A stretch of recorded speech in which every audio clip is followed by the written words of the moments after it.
Welcome home.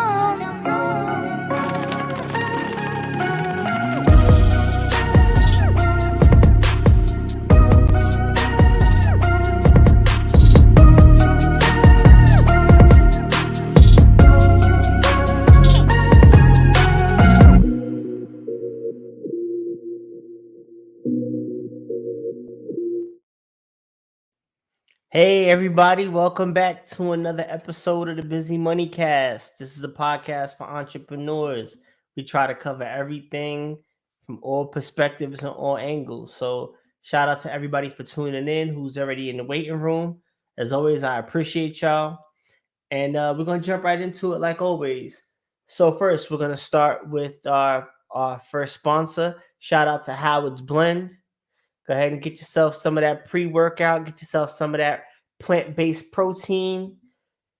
I'm telling you, it's smooth. You never have a problem with your stomach afterwards. All my gym people and spouses of gym people know what I'm talking about. There's no after effects of drinking this plant-based protein. And if you want to get yourself some, we have samples. All you got to do is drop a comment and let us know, and we'll send you out a packet. Not a problem. Next up, shout out to my man Sydney Clarity. I got on this nice, comfortable hoodie. We got the wine because it gets better with time. We have our Moments of Clarity brought to you by Sydney Clarity. Check him out. See what he's got going on. Everything is, look up Clarity. His information's in our notes. And then next up, we have, which is coming soon. I'm excited about this. It's been a while since I've been excited about the book. I'm not going to lie. Fear. Second edition is dropping. I'm going to be super transparent on this. Just give me a second. I'm going to actually have the physical, tangible copy of the book in a few days.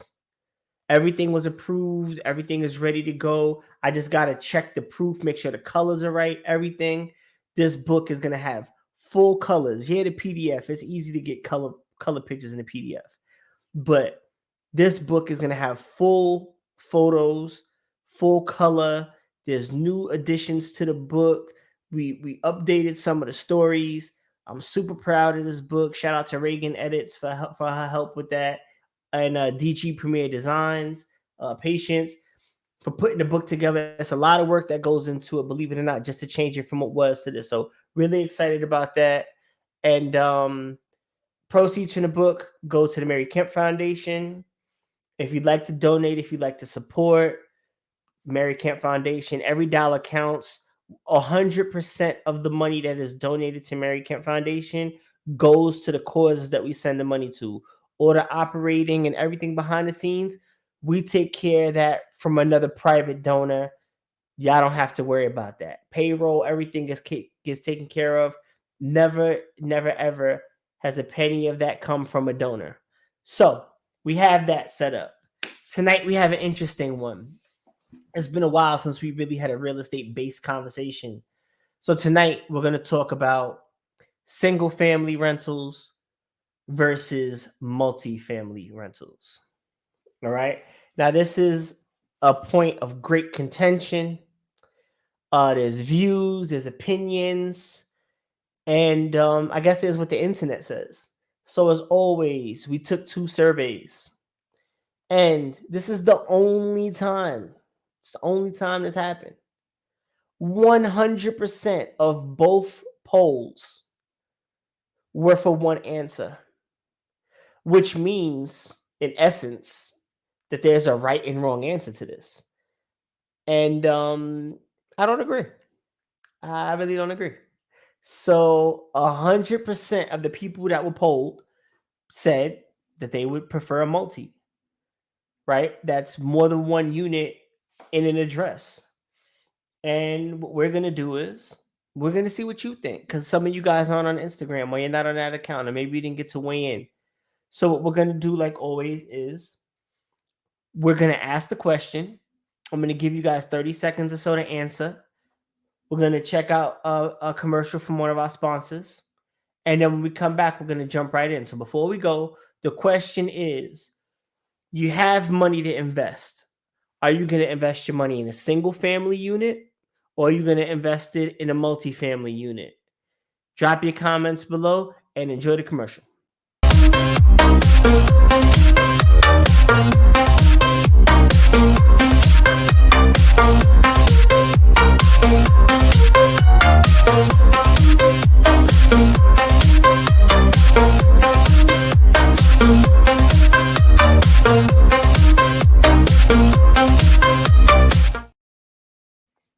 All right, so welcome back. Let's see, we got some answers here ready to pop up. So if you look, we have single versus multi. There's a line in the middle. Last week we had a great conversation with Miss Exclusive, stocks versus real estate investing, and we were kind of like doing these imaginary checks. Today we're gonna check them off on the board, and it seems that again and again, 100%. And look, the one person just to be a rabble rouser, I appreciate it. Maybe that's where I get it from. We'll see.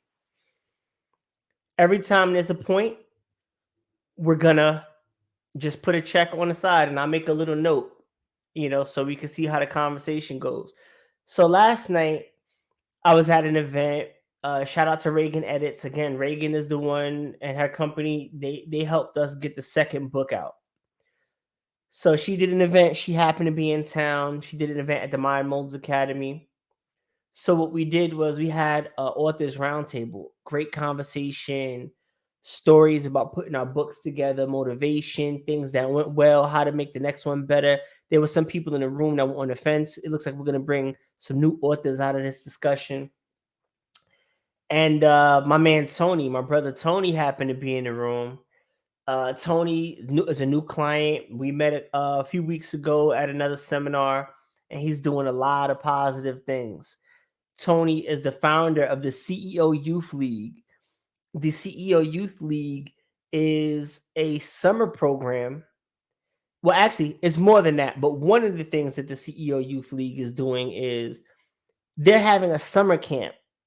Summer camp for children. The age range, it varies. It's all on the flyer. You want more information, that'll be in the bio, and you'll be able to follow him on social media and so on and so forth. He asked me to be a part of this event. We're going to see about sponsorship, make sure we send some kids to this camp for free. And one of the reasons I want to bring Tony on, here's what we're going to do. I want to bring Tony on, but I want to continue his introduction. Tony's backstage. So first off, Tony, I appreciate you being here, but I'm going to continue your introduction. You deserve it. I'm going to give you all your flowers, and then we're going to talk. So Nova, could we bring that back up? Because I really want to push this event. Because there's some people with money in the audience. We're gonna get this. The goal is $9,000. That's $300 for the full summer pass for 30 students. Our goal is gonna be to get that $9,000 for Tony. So 30 students can come in this event for free. One of the reasons I want to join in this situation is because Tony's vision is to keep it affordable, and I'll let him tell you why and all of that, but I just got to give him his flowers while I have him here backstage. I'm volunteering my time for free. I volunteer my time all the time. It's easy, right? But it's usually like in a spot. I'll be here this day. Okay, I'll come to your school. I'm going to be in this city. Okay, I'll be here. I told Tony I want to be a part of this program. Yeah, I'll fund some of it. So the finance, that's easy. Giving money is the easy part. I'm going to be a part of this. I want a class. We talked about it. We're going to make it happen. So your children could come, and I'm going to teach them investing in real estate. They have a crazy list of other things they're going to offer. I'm volunteering my time. I don't want any money from this because he's not looking at it for money. He's a serial entrepreneur. Got so much stuff going on, and this is a philanthropic endeavor for him. So I wanted to match that energy. So with that being said, everybody welcome my man Tony. Appreciate that, man. Appreciate that, family. I appreciate the grand introduction. It feels kind of weird. What I'm saying, I'm usually one to salute people like you for the work you do and everything. So I definitely appreciate that. Thanks for having me on. Nah, man, thank you again. And what there's a list. We probably have to do a whole show Oh just yeah, for you to shout out everything you got yeah, going yeah. on. We can definitely do But that. nah, but yeah, I'll definitely give you an opportunity at the end to shout out everything that you got going on, anything you want to promote, anything you want to discuss. So with that being said, last night we were at the event, Reagan Edits. We talked about the book, talked about different things. We're gonna get to that. I promise we'll get to that. But before we left out, we had a brief discussion. It was literally like 3 sentences. You Yeah, want yeah. to So how did it go? We started talking about the show that was coming on tonight because you had to leave and do your podcast.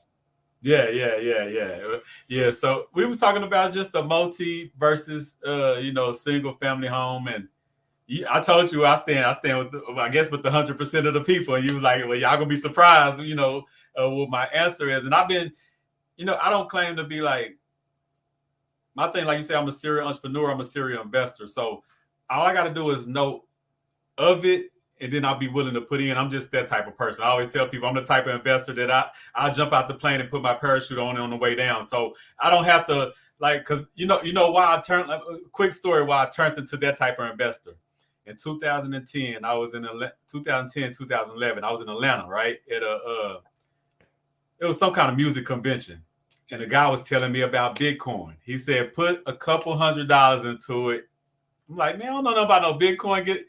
Long story short, my man had made about 15 million since then off Bitcoin. You know what I'm saying? Like, and if I and then it was less than $1. If I'd have just put $100 in there out of a million exit, you know what I'm saying? So that's the reason why I am the way I am now. But what we were talking about last night was about the multi. So I was thinking about it because when you got me to thinking, because I'm thinking everybody would say multi because like the people I listen to, and I'm the type of person, I get it. We need. I like to invest in everything. So multi, singles, I'm the type of person that say you need it all. But when you give me to choose, to me it's a no-brainer. So you've been having me thinking since last night, like, what am I missing? Since you want to go the other way, or you led me to believe you're gonna go the other way, But yeah, I would think if you got a house or you got a duplex, I would rather have the duplex. That's two incomes.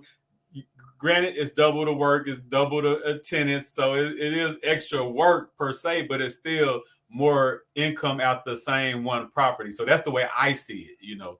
So that's why it was a no-brainer for me. I'm jumping in. Like I got into an argument today with a guy. He's like, man, I got my FHA loan. I'm like, man, go get a fourplex. Do not go get you your quote unquote dream home. Go get your fourplex and let that fourplex buy you a dream home. So that's just me personally, but hey, I'm here to learn, you know what I'm saying? All right, no doubt. That's actually the perfect introduction because here goes how it's going to work. And we had this kind of conversation last week. So there's no right or wrong. I always emphasize that because this might be the first time somebody's tuning into our show, and it's just a safe space, right? So it's what makes sense in the deal. That's always going to be. I have both. Yeah. I do have both. Yeah. It's fine. Yeah. So I'm gonna start with that. But I have experiences and I have my clients' experiences, and we're gonna go back and forth and we'll share some of those. And then behind us, we'll put checks and just see what makes the most sense. So now, before we jump in, I think we have to establish what multi is. Because when we say multi-unit, like let's go back to your example. When you said the gentleman has FHA opportunity and you said get a quadplex. Well, why a quadplex? For the people that don't know, a contract for a 1 to 4 is still considered residential. So yeah, a duplex is technically multi because it's 2, but up to 4, it's still considered residential. Like you could still personally live in it. So when I say multi, do we mean 2 doors and up, or do we mean commercial? Because commercial's 5 doors or more. Yeah. That changes a whole lot of the discussion. Yeah. I'm thinking 2 doors and up, so that's you where just I want to go 2 doors and up. Yeah, that's where I was at. So I didn't even. I do know the difference. That I know anything after 4 is commercial, But when you say to me, when I hear multi, I'm just thinking 2 doors or more. So that's probably my lack of knowledge in the space. Nope, that's fair. That's fair. So what we could do is we could go that way for brevity, but then I also am going to want to expand it because if we're talking about scaling up, the benefits from scaling up come with the more doors that you have. So I would say if the conversation was, "Hey Tony, I got this $500,000 house in Dallas, or I got this $500,000 eightplex in Temple. Would you rather have 8 tenants or one?" Same dollar amount. And the only way this is going to be fair is if we're talking about the same dollar amount. Would you go with 8 tenants or would you go with one tenant? I will go with the one for the same dollar amount. Yeah. That's what I'm saying. Yeah, So yeah. then we could scale up, right? So let's start easy. And this is why we're going to end up kind of bleeding back and forth because we're going to talk deposits. Okay? Now, I'm talking about as investment. We're not going to talk about living in them. We're going to talk about purely for return on investment. We're going to a bank because my assumption is we're not going to buy these cash. You want to go cash or you want to go with a loan?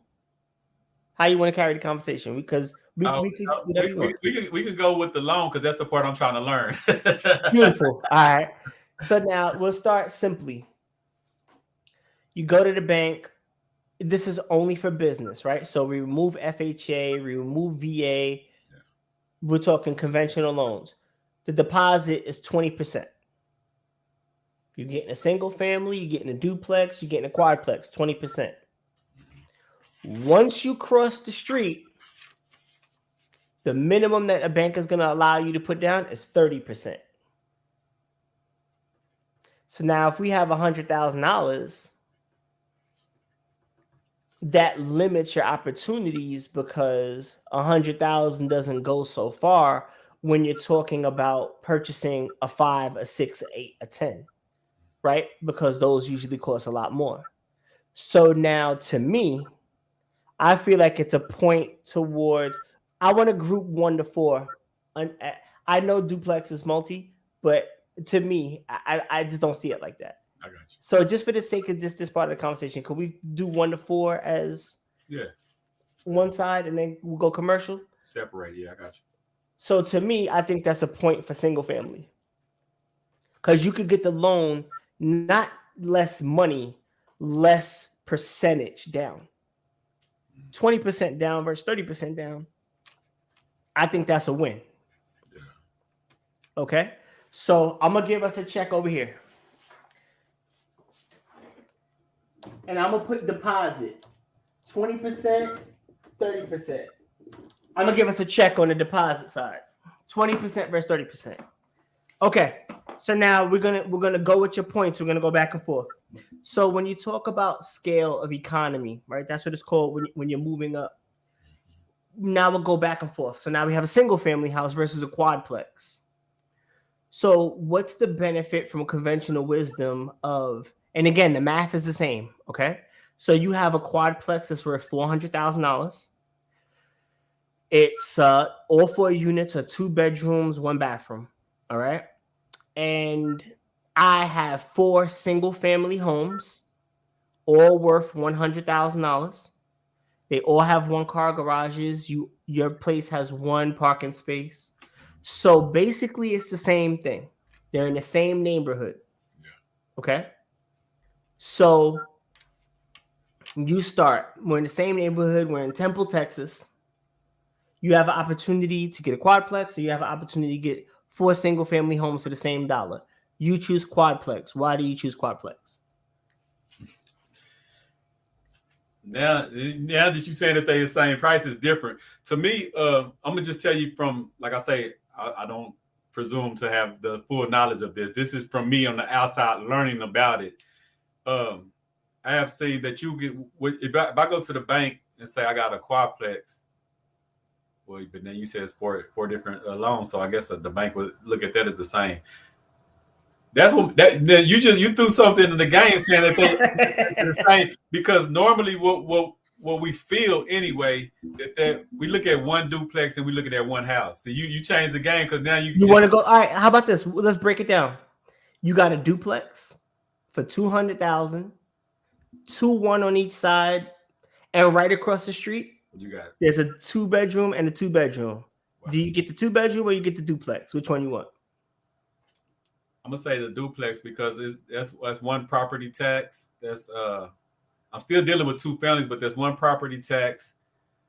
But then if the Nah. so you got me. Just don't work if we agree I'm with each other. gonna go with the way I've been feeling. I'm not gonna change on the spot because you got me thinking. I'm gonna just go with the way I've been looking at it. Right. I'm gonna go with the duplex because it's one property instead of 2 property taxes. In I don't know no other. I don't know no other. All right, let me see this. J Cash just said duplex. J Cash, you want to come backstage?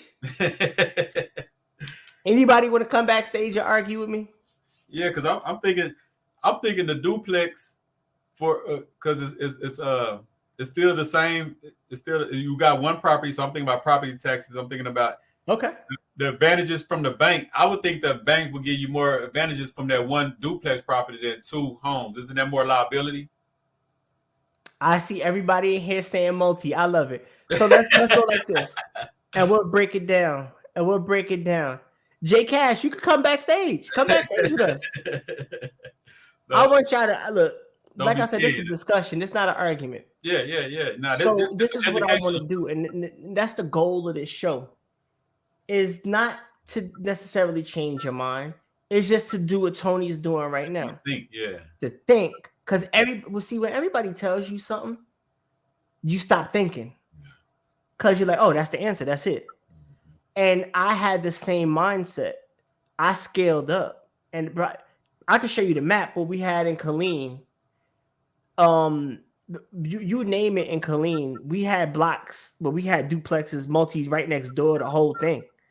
So I could tell you about quadplexes and all those types of things, right? So let's break it down point by point, all right? So Tony, you're 100% correct, right? The odds that your duplex is going to be on the same size land that my 2 single-family homes is going to be on, you're right. So I'm going to give you that point. We're going to say from a property tax standpoint, just keeping it fair, your property is going to be on less land. You're going to have a better tax advantage. Cool. No problem. So we got tax. Single family. So multifamily is going to win in property tax. This ain't going to be a sweep. We're going to bring somebody else on. J Cash, welcome to the backstage, brother. What's going on? All right. Hello. You hear me fine? Yeah, you're good. All right. Well, I was arguing, from the perspective of, being a tenant. I would argue the more desirable property would be the single, because you're not living in the same house as somebody else. So if you're keeping the tenants happy, you can run into issues where you have neighbors that are a problem, and it's hard to keep people in that property because, they're living on top of each other. It's noisy. So, you're always dealing with shorter term leases, which aren't fine because that leaves room for market adjustment. But for the, from the perspective of a tenant looking for a property, the single is definitely the more desirable of the 2. So let's hold on that point. I was trying to be fair. But what happens is when you look again, you're 123 Main Street, and you're 125 Main Street, and I'm 124 Main Street. I'm the duplex, right? We're on the same block, same square footage. Single family homes rent for more. They just do. When you have a duplex, you share a wall, you share the same driveway. You hear the noise vibration. That you share plumbing, whether you believe it or not. You share plumbing. You are living with that person. Yeah. So, from a rent perspective, square footage, you actually do get more money for a single family. So we'll put that up here. So we're gonna say rent. Single family gets it. All right. So let's see. J Cash, you can stay on if you want. We'll see if he comes back. No, but you could drop it for now till we get him back on. All right. So J Cash, he contributed, and that's important. If you're ready, Jordan, come back on. I just want to make sure you good. You good? All right, we'll keep him there. That's fine. Nova's got the backstage. We're gonna focus back on the conversation. All right. So that's an interesting point, and we got to check. And he also raised another interesting perspective, which I got some fourplex owners in here. They could all jump on this. Usually, people who live in apartments, especially in a place like Texas, in New York, everybody lives in an apartment because nobody can afford a house. People stay on their grandmother's lease because they got rent control. But New York is such a special setup, it doesn't really reflect the rest of America. In America, you have an opportunity to rent a single-family home or apartment. You're not going to choose an apartment because you got somebody upstairs, you got somebody downstairs, you got to share trash, right? That's why you're getting more value for rent. And people usually don't stay in apartments as long as they stay in homes because people are working to get to a house. My tenants that are in single-family homes stay longer. So what people don't tell you is the turnover. If you have 2 turnovers a year and every turnover is $3,500 a pop, you just spent $7,000 in repairs. Where I have the same tenant for 5 years, that's $3,000 times 10. You just lost $30,000 in unit turnovers. And my fourplex owners will tell you right now, they have turnovers every 6 months. There's always something: weed smoke, a baby crying, the kids running upstairs, the people arguing downstairs, boyfriend and girlfriend, pulling up at the car. So the unit turnover, and there's data on this, unit turnover definitely goes to single family. And I don't know why I didn't think about that, because the last duplex I lived in, I swore I would never live in a duplex again. Exactly. Listen. Yeah, Exactly. after this, no, I'm done. I'm done with duplexes. It's single home with a yard. Yeah. See, and Joshua could tell you. Joshua got a fourplex. He could tell you about his turnovers. Now, there's a benefit to why he has his and why we went that route, and we could be super specific. Like, see, again, I've done both. So I could tell you my experiences, and I've owned both for multiple times and this, that, and the third. So now I don't want it to be me like dominating the conversation, right?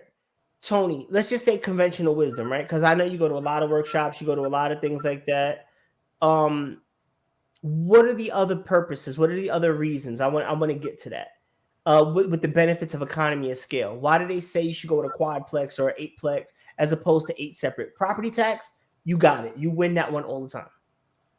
Oh man, I can't remember word for word, but I know it was something about, like, if you go, say I got a single family home, and I go to the bank, what that bank will give me for that single family home, they'll give me like double or something for the multi unit. So it's like out there one property that, and then in the economy, especially, like, I don't know, I guess you could say now when the economy gets worse, what you're saying is true about people stay in the homes longer, but when the economy is in a bad time, people run to duplexes and apartments more. So I guess it's depending on the times that we're in too. Like in great times, yes, everybody's gonna be in the homes and they'll stay in the homes more. When that market is at its bad moments, or the economy as a whole is its bad moment, more people go to duplexes and apartments. So this is one I'm going to give you. And I had this article. I shared it with the clients. You got this email. Actually, no, I'm lying. Y'all are going to get this email. I don't like to send too many emails to the clients. Because I send I read like 5 articles a day. If I send you 5 emails a day, you want to fight me. So I try to do like one good one a week. And I watched this podcast, I watched this video, and the conversation was this gentleman told his property manager to reduce all of his tenants' rents and make them all sign 2-year leases. Because he knows that the economy is going to be bad for 2 years. So let's do some quick math. I know y'all love when I do math. I'm going to do some math. Let's say our rent is $1,000 a month. Okay? So we got 1,000. That's $12K for a year. Typically, you're gonna raise it 10%. So 2024, y'all can still see this? All right, cool. So 2024, you're gonna be making 1,100, and 2025, you're gonna be making 1,200. And I know that's not 10%, it's 12, but we're raising it $100 incrementally, okay? So it's 12% and then it's 10%, right? I mean 10% and 9%. So what he said is he lowered it 10%, made them sign 2-year leases. So in 24, he's going to get 900, and 25, he's going to get 900. So you say, well, why would he do that? So he's going to be losing $2,400 in 24, right? Because he's going from 11 to 9. So every month he loses $200. And then the third year, he's losing $300 a month potential income. How much does it cost to turn over an apartment? He's hedging against exactly what Tony's saying, because Tony's correct. When times get hard, people don't have money to spend. So he's competing with the duplex in advance. Because if he gets a new tenant in and he has a unit turnover, now he has a brand new paint job, brand new carpet. He has to clean stuff, patch holes, maybe some extra plumbing. Maybe he has to get a new vanity because it's chipped up. Maybe a new fridge, $3,500. Our average unit turnover is about $3,000 in a single family home. So now, and then you also have the time where you're not getting rent. So if you're losing 2 months, well, you just lost $2,200 because we're talking about $1,100, right, for next year. So he saves $2,200 in that. He saves the $3,000, and then all right, you get the next person. They're hard up. 6 months goes, they got to move out again. Boom, it's another unit turnover. So he's saving 3 or 4 months in rent, and he's saving 2 or 3 unit turnovers. He's saving $8,000 to $10,000. He's not worried about that. He wants to know that his mortgage is paid. Yeah, so he want that for so much. So that's something anybody that's watching this, now you got the game. I'm not gonna lower my rent. But what we do for good tenants is we don't raise their rent. We just keep it the same. And just say, look, you're great. You paid every time. Boom. And what I did when I first started, this is some more game for people who are building up in their portfolios.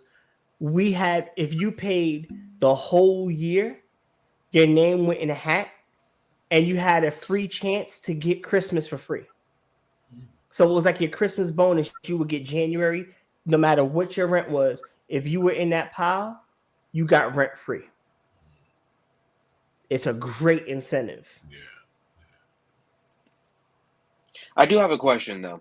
Yeah. If I'm a renter though, wouldn't a property that's not a single home be more desirable? Like if I'm a renter, because I know if I'm renting something, it's for the prospect of getting out of it possibly, but also, does that play more into like my target demographic? I don't have any kids, so I would be looking into a smaller place. If I do have kids, I'd be looking to rent like a house.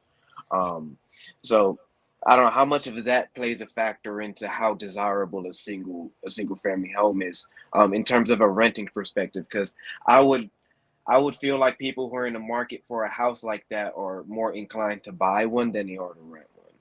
That's a great question. Let's talk about that. 2-bedroom homes, in terms of single families, are the hardest to maintain. Because you have a family, but the family grows. They have one child, they have a second baby, they're only staying there 2 or 3 years. 3-bedroom homes, 4-bedroom homes have the longest retention rate. Now, let's talk about America. See, when I was growing up, when I was getting ready to go to college, the average person was able to move out their home at age 23. You're an economist. What's the average age people move out of their home now? 28. Not 20. Yeah, not 23. Not 23. 28.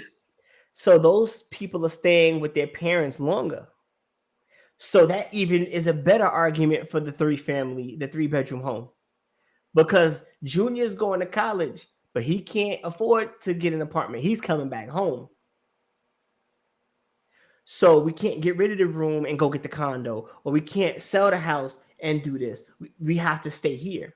So now the argument, which is a good one, when we're talking about people trying to get homes, well, let's look at the data. The number of Americans who own homes. The number of 60% of Americans can't pay a surprise $500 bill. 60. There's 3 of us on here. That means 2 of us by math can't do that. Right? So let's look. There you go. We got a comment, right? Parents own the multi, live in the one part. It's how it goes. So what happens in America is, yeah, everybody wants a home, but you have to have credit. If you're not a soldier, if you qualify for FHA, you got 3.5% down. Yeah. You got PMI. That's a poor person tax, right? Yeah, if you can't put 20% down, they charge you a nonsense fee over everybody for mortgage. So to answer your question, everybody wants a home. I think a lot of people want Lamborghinis too, but they can't get them. Yeah. Yeah, and with the economy getting worse, it correlates with worse credit. The worse the economy is, the more people are dipping into their, credit, the more bills they're not paying. So if there's a downturn, people aren't. Yeah, I mean they can't even get the loans for a house. Yeah. So we keep the rent stabilized. Yeah. So that we're not worried about the unit turnovers. That's what we're doing. We're keeping our people that are good. We're keeping them safe. We're keeping families in homes, right? We're waiving late fees. When I was a property manager, I waived late fees all the time for certain people. And for some people, it became a weapon. I'm being honest. Yeah, if I had a single mom and I know she just got a divorce, they just moved, and then she's 3 days late, but her check came at such and such a date, I'm like, look, we're going to do 2 payments for you. Because in Texas, after 4 days, you could charge 10% of the rent. So let's say your rent was $750. Boom, that's $75. That's 10% more rent. If you could afford $825 rent, you wouldn't be in there. You'd be in the house. And then every day thereafter, you could charge a $10 fee. So on a $750 rent by the 15th, you had already another $150, another 75. So you had another $225. That's basically another third of your rent. You're at $1,000 now. You live in a 2-bedroom. Now you can afford a 3-bedroom rent. You can't afford that late fee. So all that would happen is it'd be a perpetual cycle, and then they eventually getting kicked out. I was like, I'll leave it there. But if the person's doing the right thing, I'll waive it. And if it's somebody I didn't want, it was somebody we inherited, somebody that was causing problems, then it became a weapon. Oh, you're late. Oh, I can't do nothing about it. Gotta go. Gotta go. Yeah. So it's a game. But let's get back to it. Landlords. Tony, you own a 4-plex. Who cuts the grass? Who would cut the grass? My staff, because I would have a maintenance staff for the complex. Okay, so you got to pay for that. Yeah, that's an extra bill. Oh yeah, I got 4 single families. Who cuts the grass? They cut it, right? Well, no. Well, I know some people that put in their lease that you got to cut it though. No. The tenant cuts the grass. Okay, yeah. Oh yeah, on the single families. Yeah, true. But see, I ain't gonna say back in the days, but it used to be that the person, if you're a renter, you don't even have to cut the grass. Now they make the person that's renting cut the grass. That's right, because we got smart. We passed that bill right along to you. You go ahead and get that. I'm trying to keep my money in my pocket. Yeah, for sure. So you pay for the lawn. Yeah. In a 4-plex, Tony, who pays for the pest control? You paying for everything. You paying for it. Well, you got to pay for that and you rent too. No, you don't. Your rent is your rent. Yeah. You're right. It's like when you're in a hotel. You go to a hotel, you don't pay extra for the shower, whether you use it or not. They give you 6 towels. You use 1 towel, you use 6. Yeah. It's still included in the fee. You use the pool, you don't use the pool, it's still included in the nightly rate. In a 4-plex, in a duplex, the owner pays for the pest control. Not in a single family. So I just saved you in Texas. You cut the grass twice a week. Let's call it $40 a lawn. You do that 10 times $400 divide. Let's call it 480. Make the math simple. That's $40 a month. I just saved you. $40 a lawn. Who you hiring? My guy's good, man. So y'all get from the HAHOMES, you get those discount prices, right? So that's twice a month. That's twice a month, right? So I just broke it up for a couple of winter months. Then you got No, I'm pest saying control. Pest that's control can cheap. be $40 to $50 $40 a a month month. is $40 a month is cheap for a I lawn. know it. We have a lot of property, bro. So we get those good prices. True. Yeah, That's the both collective. deal. That's the strength of a union. So Yeah, now the building. we don't pay pest control. In a fourplex, you have something called floodlights, or rather house lights. There's 5 meters on a fourplex. There's unit 1, 2, 3, 4, and then unit 5 is the lights in front of the house. Those lights on at night. Somebody hurts himself in the parking lot. You got yourself a lawsuit.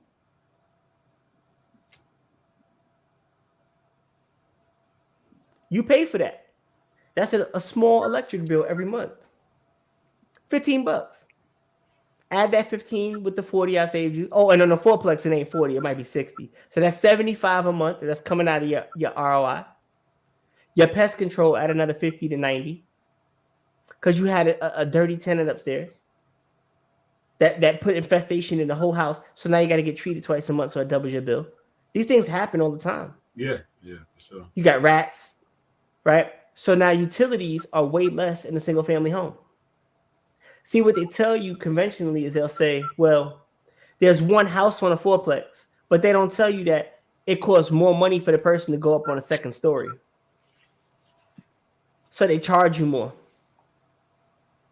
They don't tell you that when you have plumbing in a fourplex, that it all comes out through one pipe. So if you have a backup in the first floor, it could be from the second floor, and it affects all 4 units. Where in a single family house, there you go. Josh will tell you. Where in a single family house, it'll cost you $65. Anybody can snake a drain because it's only 30 feet.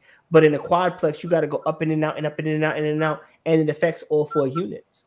I've had people who had mold in there because they were doing something illegal, and they got scared to tell us. So we would come out and look at their house.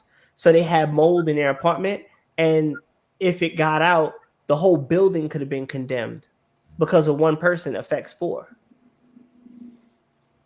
You have one wall.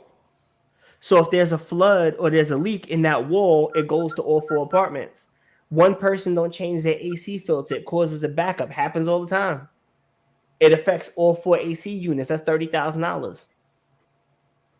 They don't tell you that. They say it's one AC repair. It's one lawn. It's one roof. Bro, that roof is $30,000. Yeah. These little roofs are $6,000. Yeah, they don't tell you that. They never just heard scale it. up, scale Never up, heard scale it broke up, scale down up. the way you breaking it down now. I never heard it broke down like that.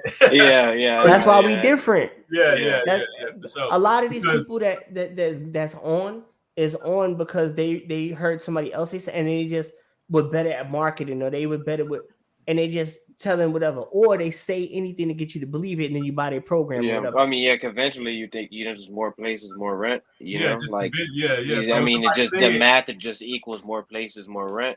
Yeah. Yo, it's so many more benefits to whatever. Now I'm not saying to scale up. Yeah. But for a new person, I don't know. For soldiers, I always push them to a fourplex because there's no money down. You lose some money, I don't care. You're making more than enough, it's free. I don't care. But for somebody that got to put 20% down or 30% down, 100 G's, I'd be like, man, you sure?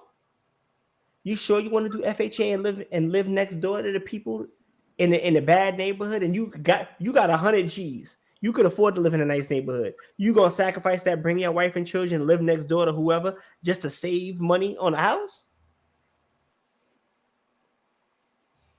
Yeah.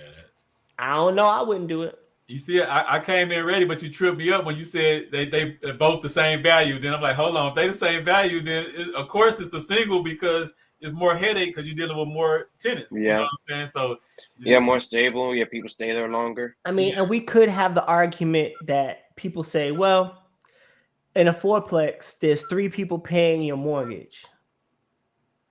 If it's the same number, it's the same math. Yeah. So if I have 4 tenants, it's still 4 people paying my mortgage. But people don't look at it like that. They don't look at it like 4 parts of a whole, like 4 quarters in a dollar. They just look at it like as a dollar. Okay. But it's still, you could break up a dollar any kind of way you want. So like, that's why I like to have these conversations. And I know you're a good brother that we could bounce this off of, you know what I'm saying? Like you're learning, you're growing. But some people will come in here and be upset. Like, No, that don't make sense. And meanwhile, I'm like, I own more than you. Yeah. You saying that out of a book. I'm saying that out of how many fourplexes I own. Yeah. How many duplexes I own right now? You can't tell me. Yeah, you can't. What? You can't tell me. And I'm talking about in different states. Yeah. I own multi-family units in different states. I'm not just talking about Texas. I'm telling you state rules in Philadelphia. I'm not even gonna get into Philadelphia with the rules that you have to have because you have more than one. I'm not even gonna get into that because that's just East Coast politics. I'm talking about just straight numbers, things we can argue. I really personally, when I usually have the chance, I usually sell my fourplexes. I'm not gonna lie to you. I don't want them. I like single families. Starting off, start where you can get in where you can. But if you have a choice, for me, ideally, it is single family homes in nice neighborhoods. People have money. They typically don't move as much.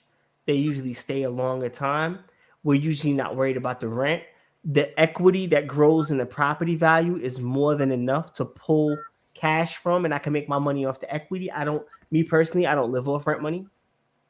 The rent money just stays in the pot to pay the bills. And then when we get so much rent money, I take that and I go throw it into a new property. I don't live off my rent, but I'm 20 years in this. You know what I'm saying? Like it's not my third door. You know what I'm saying? Like, but that's why I want to give this information. I'm almost 20 years in the game. Yeah. You know what I'm saying? So because you know what I'm saying? Like I came in here ready to battle. Like, man, I said, hold on, man. I know who I'm talking to, but it don't make sense on the surface. You know what I'm saying? Like, and then you started off and you tripped me up from the beginning, got me over here like, hold on, they work the same. My common sense tells me if they work the same, then well, I'd rather have the single. So you just threw my whole little argument for the day out. All right, well, we can always run it back. I tell people like I don't. In any room, because I'm here for knowledge and game and to be better, right? So even if I have something that I believe wholeheartedly, if you give me some game, I'm not gonna be like, because a lot of people be like, well, I believe this, so forget what you just gave me. You know what I'm saying? Like I'm running with what I believe. I'm always looking for like, okay, I believe this, but what he just said make all the sense in the world. So it's time for me to adjust the way I'm thinking, and I think that's how we can progress as a people and as a community when we do have those perceived notions out top and somebody come and just give us some game instead of me fighting back with you. Like you said, you got in multi-states. Like how I'm gonna argue with you when you live in it when I'm trying to get into it. You know what I'm saying? Like I can tell you what I thought or what I heard or what I had wrote down in a class. I can tell you that part, but I can't go back and forth with you on a deep level because I haven't entered it, you know. But like everything you just said is like now it makes it common sense, even though at first I thought multis was common sense. Now the way you just broke it down, no, that's the common sense. Right. Yeah. Now, you know what? For the people that hear this, whenever everybody's going this way, you go this way. Yeah. Usually it works. Yeah. Because usually people follow the crowd, and when people's following the crowd, they're usually going in the wrong direction. Yeah. And I got one more piece on that, and then we'll wrap up. We'll talk about what we got going on. And then it's just one more crucial point. Insurance. So insurance, when you go into commercial, is a way higher rate because it's considered commercial insurance. It usually doubles. Yeah.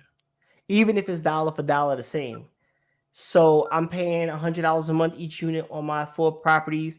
You're paying, $500 a month. Because they know you got bigger things that can break more often. We go to a 6 unit, it's not the 400 or 600. It goes to 1,000.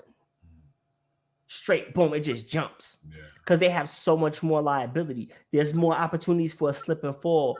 There's more opportunities for a child doing something with the plumbing. They know. They just, because they got the data on it. They got it sewed up. So insurance is definitely... You're winning better with the single family. And so I mean, listen, I thought the conversation was dope. Shout out to Jay Cash for popping out. You know what I'm saying? Like, I appreciate you, your comments, questions, really helped move the conversation along. I felt like it was 10 minutes. I'm looking up, we're at 50. So we'll get ready to wrap. But I want to do 2 things, and then Tony, I'll let you close the show. So we're gonna do a giveaway. Again, last night we had a book conversation.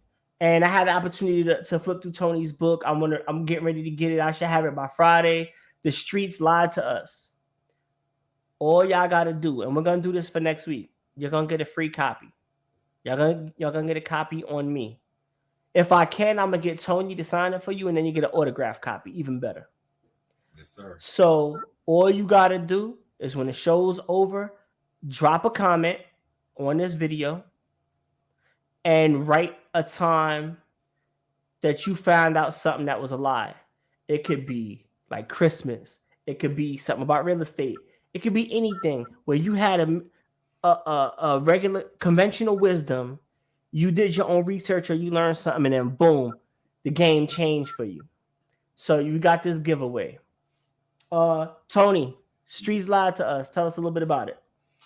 It's just me. I left my mom's house at 11, and I just went to the streets. So I had that mindset that I was gonna get rich out the streets. I was hip. I was hard. I was gangster. All the things that in our culture we push. That this is real. You know what I'm saying?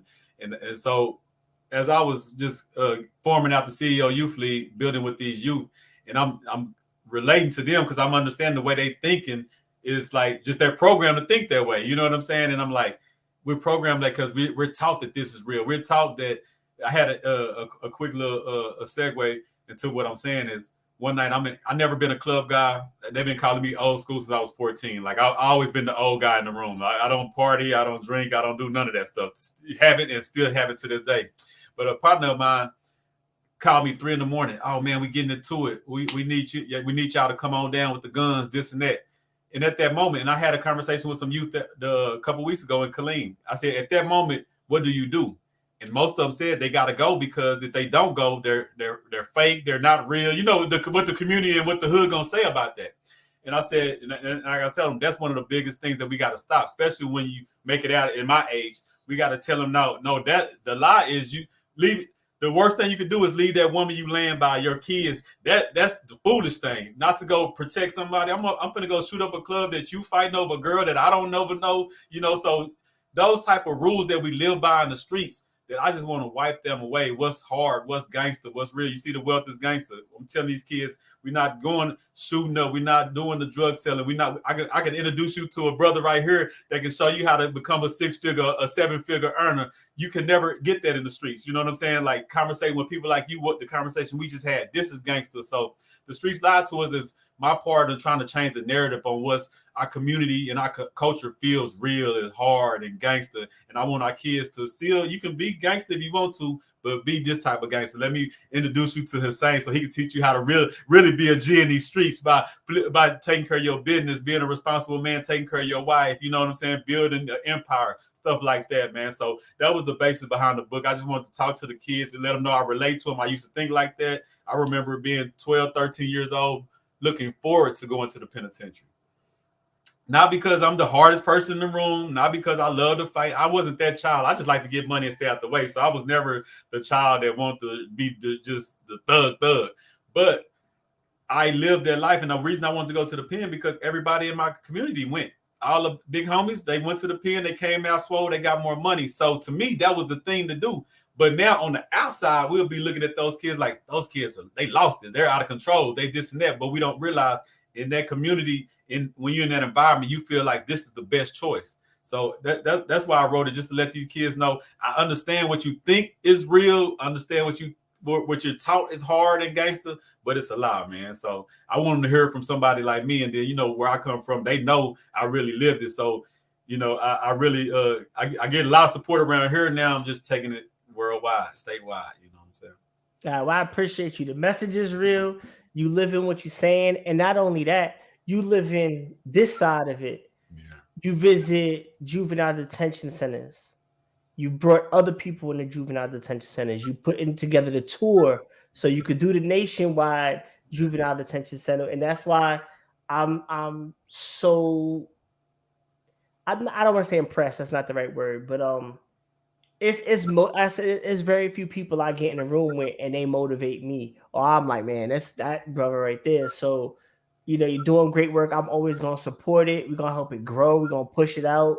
Yeah. Tony, where can they find you? Social media. On social media, my personal page is Tony Realer Than Real Johnson. You can find me at CEO Youth League on social on Facebook. You can find me at Wealth is Gangsta on Facebook. I got a YouTube channel. We do like 4 podcasts a week on Wealth is Gangsta on YouTube. We got the Wealth is Gangsta on Instagram, man, and we got the CEO-youthleague.com. That's where you can go check out everything that we're doing for the youth, all the programs, all the curriculums that we got, and we're opening our own school at the House of Resources in Temple. So we love y'all support, donate. You know, we got merch coming and everything. So we're building it up, man. I appreciate you having me on. I appreciate just knowing you in these last almost a month now, I guess, you know, and like I said, and vice versa, what you just said, like it's very few people that I get in the room that motivates me. And every time I talk to you, every time I see you doing your thing, you just push me and make me go harder, man. So I appreciate what you do, and I'm happy that I got to lock in with you, and we building. For sure. So all of Tony's links will be in the description. We're gonna share all this out, and let's make something happen. You know what I'm saying? Like, no, we're not talking about it. We're actually doing it, making moves. Everybody's not in a position to necessarily go visit these facilities. Tony's there. He's making it happen. You can live vicariously through him, support his mission, support his work. I definitely want to be a part of it and see where I can fit in. And still sharp and still. So appreciate everybody for tuning in. Appreciate y'all. Peace.